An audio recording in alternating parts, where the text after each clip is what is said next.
अस्सलामुअलैकुम। जिन लोगों को सर्दियां जैसे ही स्टार्ट होती हैं उसकी वजह से अस्थमाई का मसला आता है या खांसी बहुत ज्यादा आती है या इसके अलावा जो है उनको सांस लेने में दुश्वारी आती है, तो उन्होंने करना क्या है, एक बड़ी नायाब रेमेडी आपको बता रहा हूँ।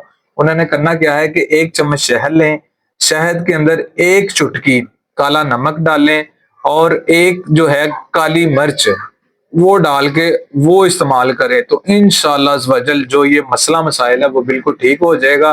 और छोटों बच्चों के लिए ये है कि इसी तरह मिक्स करके जो चम्मच है उसका चौथा हिस्सा उनको दे, तो इंशाअल्लाह मामला जो है बिल्कुल ठीक हो जाएंगे।